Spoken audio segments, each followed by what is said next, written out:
Boa noite. A gente está começando uma série de alguns sábados falando sobre as bem-aventuranças. E a nossa primeira vai ser Pobre de Espírito. E eu vou começar fazendo uma oração para que o Espírito esteja presente. Pai, obrigada por essa noite, obrigada por estar guiando os jovens dessa igreja, que o Senhor possa nos abençoar e que não seja nós, mas o Teu Espírito falando através de nós. É isso que eu lhe peço, em nome do Senhor Jesus. Amém. A gente resolveu começar com uma dinâmica. Eu vou pedir para todo mundo fechar os olhos. E eu vou descrever algumas características. E eu quero que vocês me digam quem lembra essas características, ao que te remete quando eu leio essas características, a primeira coisa que vem na sua mente.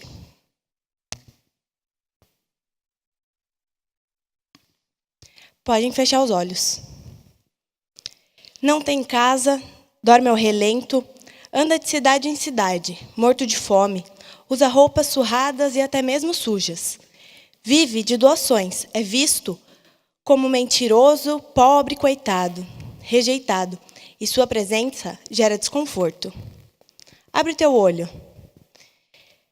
Alguém me diz, levanta a mão e me fala o que te lembra, hoje. Qual é a imagem que veio à sua mente?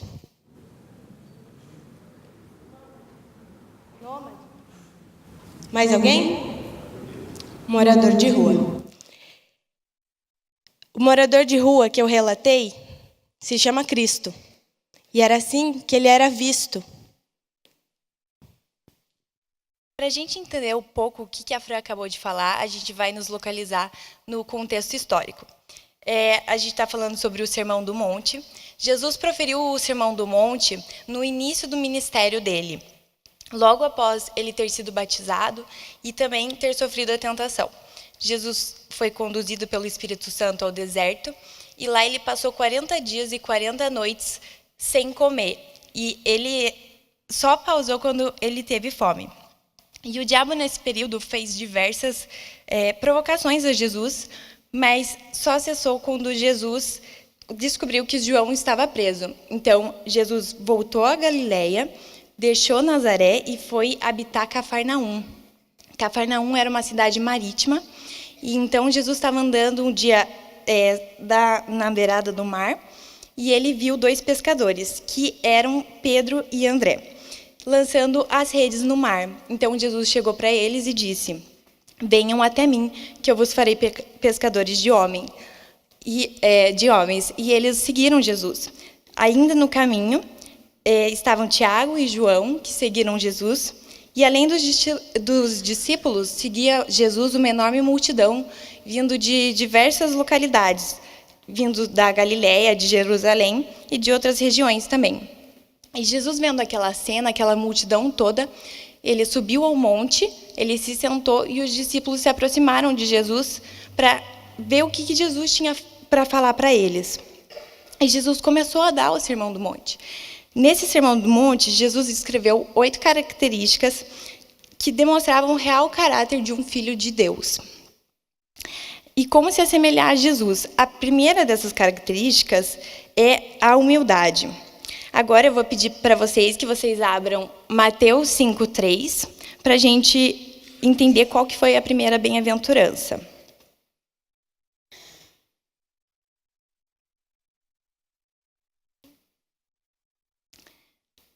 Em Mateus 5:3 diz: bem-aventurados são os pobres de espírito, porque deles é o reino dos céus.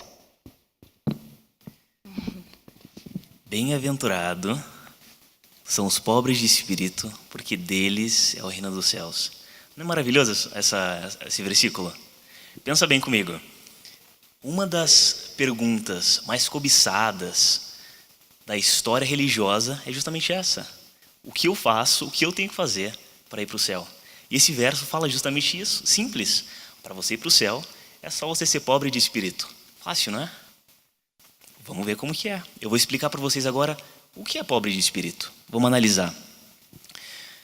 Antes disso, eu gostaria de falar que eu poderia resumir a palestra inteira e dizer que ser pobre de espírito é você não ter riquezas morais, você sentir no seu coração a necessidade de um maior contato com Deus espiritual. Mas isso todo mundo sabe, né? Fala a verdade. Essa parte subjetiva todo mundo consegue entender, a gente escuta todo dia na igreja.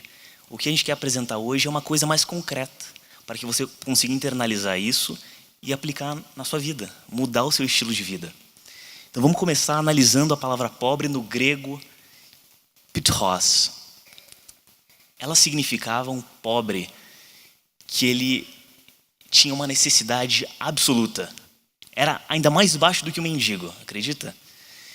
E naquela época era usada para aquele rapaz que tinha uma escala social, estava tão baixo na escala social, que ele pedia, quando ele abordava alguém, ele se agachava, ele se curvava, ele implorava e se envergonhava em busca de reconhecimento, de riqueza, de amor. Ele só queria aprovação. Então, o que seria viver como um mendigo? Eu diria que é você não ter autodependência. Você precisa de alguém para te sustentar.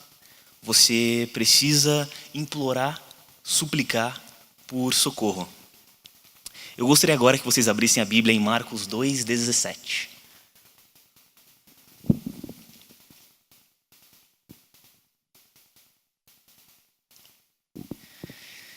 E Jesus, tendo ouvido isso, disse-lhes: os sãos não necessitam de médico, mas sim os que estão doentes. Eu não vim para chamar os justos, mas sim os pecadores ao arrependimento. Aqueles que são pecadores, que são imundos moralmente, são para eles que Jesus veio salvar. Se você já é autodependente, se você é orgulhoso, se você já é justo, Jesus não pode te salvar. O interessante é que essa primeira atitude é o que você precisa para iniciar a sua vida cristã. E ela se encaixa perfeitamente com as outras bem-aventuranças. Ela é a porta de entrada para todas as outras. São vários lados da mesma moeda. Entende? Pensa comigo. A segunda bem-aventurança é: os que choram serão consolados. E você só consegue chegar nesse ponto de chorar uma vez que você já atingiu esse estado de humilhação. Você não consegue chorar por alguém que você nem se importa. Concorda? E aqui que eu passo a vez para a minha amiga. Só fazendo um parêntese, quando a gente fala no se humilhar, no ser pobre de espírito, a gente está falando de entrega. Você só chora quando você está 100% entregue.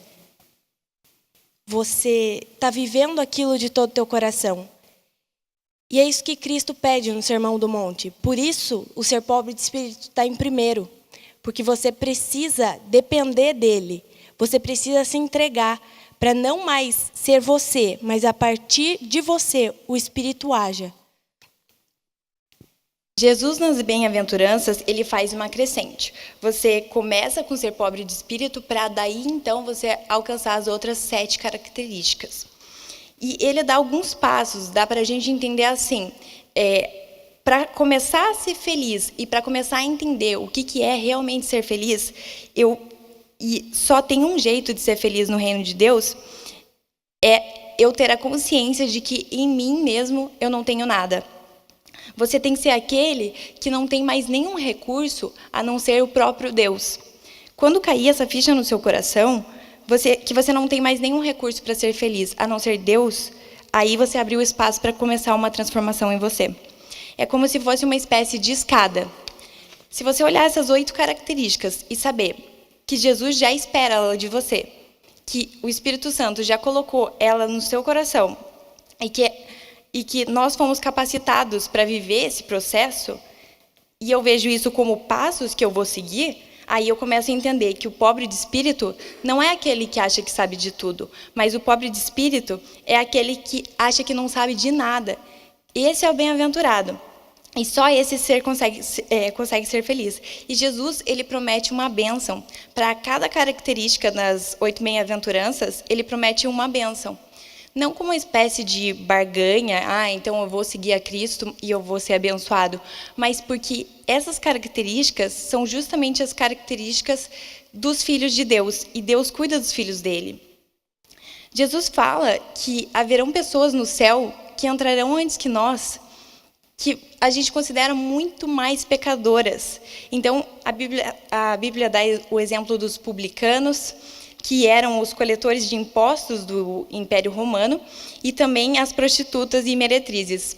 Hoje em dia, nesse contexto que a gente vive, dá para a gente colocar aqui também os políticos corruptos, que são tão odiados. E Jesus fala que, se esses acreditarem nele, eles entrarão no céu antes da gente, porque eles têm a humildade, porque esses creram genuinamente, e a gente vendo isso, a gente ficou indiferente. Porque a gente ainda pensa que a gente tem algum mérito próprio, que por si a gente consegue algo, ou seja, a gente ainda não é pobre de espírito. Essas bem-aventuranças, elas são um passo a passo, dirigidos para a mesma pessoa. Então, todas as 8 características das bem-aventuranças são destinadas para você, são destinadas para mim. Porque quem é pobre de espírito é 100% dependente de Deus e sabe que precisa de Cristo. O verdadeiro pobre de espírito, ele não julga porque ele não vê mérito nenhum nele.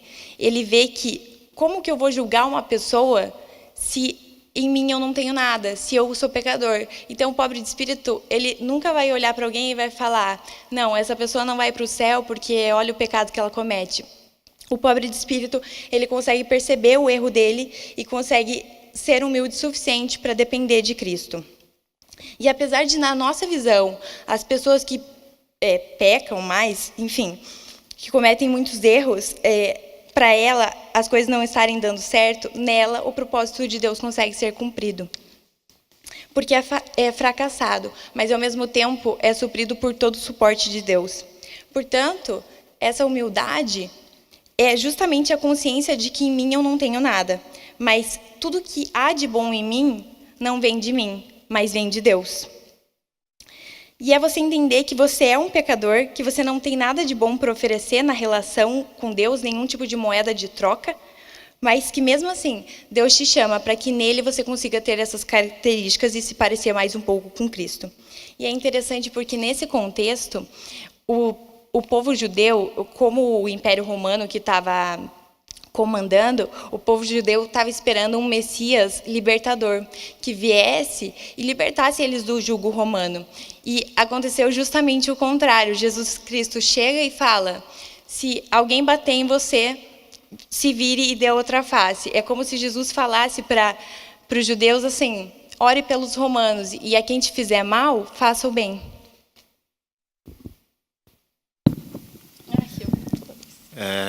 Por favor, abram a Bíblia em Lucas 18, verso 10. Aqui tem uma história bem interessante que aborda um ponto de vista diferente e bem peculiar, que vocês vão gostar. A gente vai ler do 10 ao 14.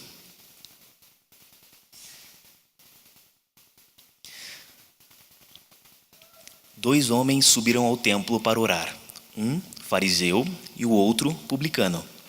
O fariseu, estando em pé, orava consigo desta maneira: ó Deus, graças te dou porque não sou como os demais homens, roubadores, injustos e adúlteros, nem mesmo como esse publicano. Jejuo 2 vezes na semana e dou dízimos de tudo quanto possuo.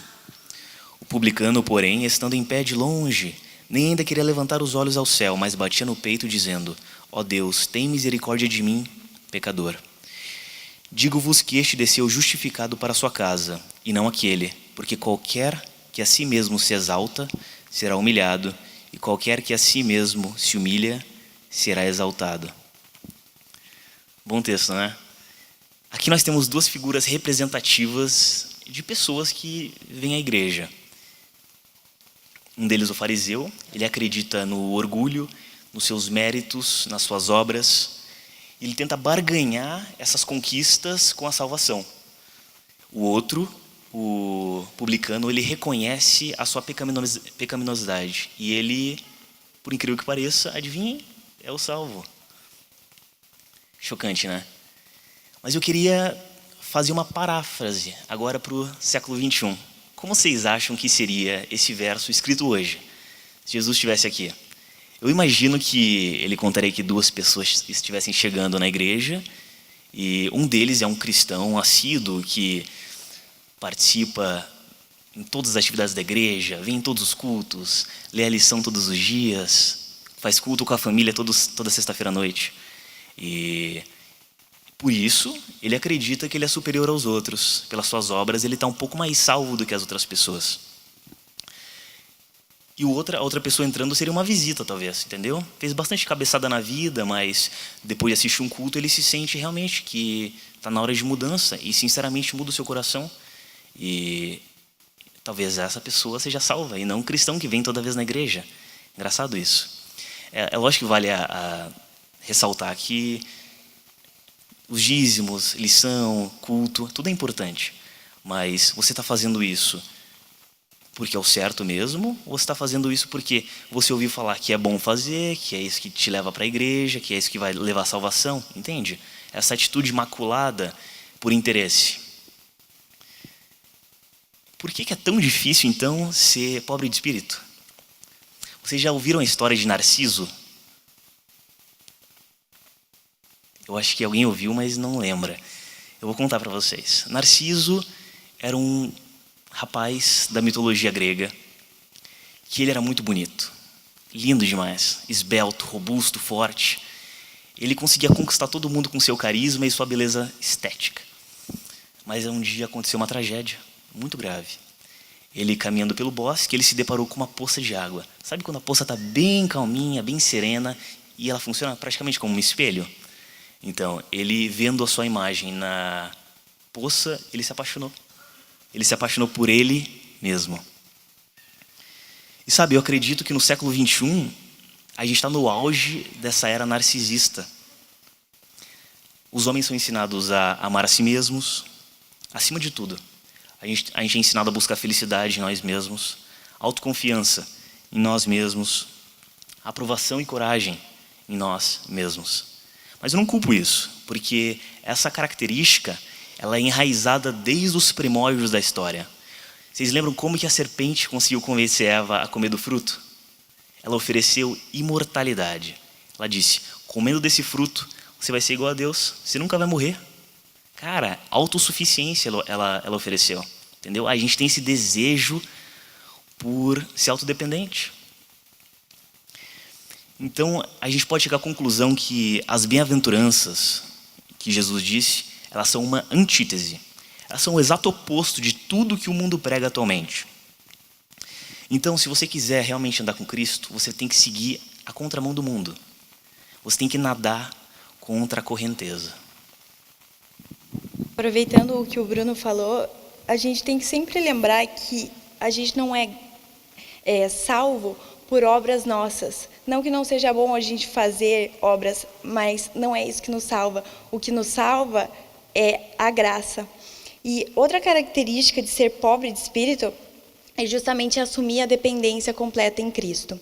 Paulo dizia que eu me glorio em minhas fraquezas, porque quando a gente está fraco, o momento que a gente mais aprende é quando a gente falha. Quando a gente falha, a gente percebe que a gente é muito fraco, a gente é muito frágil, e isso produz a humildade na gente, para a gente perceber que a gente depende de Deus. Deus quer pessoas, Deus quer filhos dependentes dele. E enquanto você achar que existe algo de bom em você, isso te impede de andar completamente com Cristo. Até mesmo para assumir essa característica da primeira bem-aventurança, você precisa entender que para ser humilde, você precisa do Espírito Santo. O Espírito Santo, quem nos dá a humildade. Ser humilde não é uma característica humana. E só existe em nós quando o Espírito Santo coloca, quando nós permitimos e que o Espírito Santo habite em nós e que através de nós ele haja.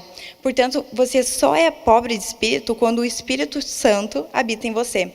Se você entende que você precisa trabalhar o seu lado pobre de espírito, é porque você ainda não entendeu o que é ser humilde. Para ser humilde, o primeiro passo é abrir mão de tudo que possa ser feito por você. É tudo que possa ser feito por esforço próprio. E assim assumir sua inteira dependência em Cristo. Através desses 3 pontos, eu vou contar uma história. A história é do Diego. O Diego é um morador de rua que hoje congrega e vive. Na verdade, ele está conhecendo o amor de Cristo através de uma comunidade adventista. O Diego, ele tem nos ensinado muito sobre humildade, saber que é pecador e assumir isso e ser dependente. Que foram as 3 características que foi citada para descrever um pobre de espírito. Certo dia, nessa participação do Diego, ele foi para a missão, que é feita na misturação, em uma feira. Quando ele chegou na feira, ele viu uma senhora carregando muitas sacolas e se ofereceu para ajudar. Foi até ela e disse: eu te ajudo. Ele pegou aquelas sacolas e levou até o carro. O Diego é morador de rua, ele não sabe quando vai ser a próxima refeição, ele não tem 1 centavo no bolso, ele não tem onde dormir. O dia que ele chega no horário, sim, ele dorme no albergue, mas o dia que ele não chega, ele não dorme. Quando a senhora viu aquela situação e entendeu que ele era um morador de rua, ela pensou que ele estava fazendo aquilo por esperar algo em troca. Quando ele colocou as sacolas dentro do carro, ela rapidamente procurou dentro da bolsa um dinheiro e entregou. Ele falou assim: não, eu não quero. Ela falou assim: não, pega, para você me ajudou. Ele falou assim: eu te ajudei porque eu te amo. Cara, o morador de rua entendeu que alguém ama ele de uma forma tão grande que ele não precisa se preocupar com nada. Ele não precisa se preocupar com o dinheiro, porque ele anda na certeza de que alguém já cuida dele, de que Cristo ama ele e cuida dele. Então, aquele dinheiro ali não vai fazer diferença para ele, porque Cristo cuida. Ele não precisa se preocupar. Ele é tão dependente que ele tem a certeza de que quando ele sentir fome, Cristo vai estar lá e vai dar um prato de comida para ele. Quando a gente olha para essa situação, a gente vê o quão... Eu vou usar uma palavra forte. Quão pobre, tão podre que a gente é de espírito. Ele sabe o que é ser pobre e sabe o que é ser salvo, sabe o que é ser dependente. A gente não.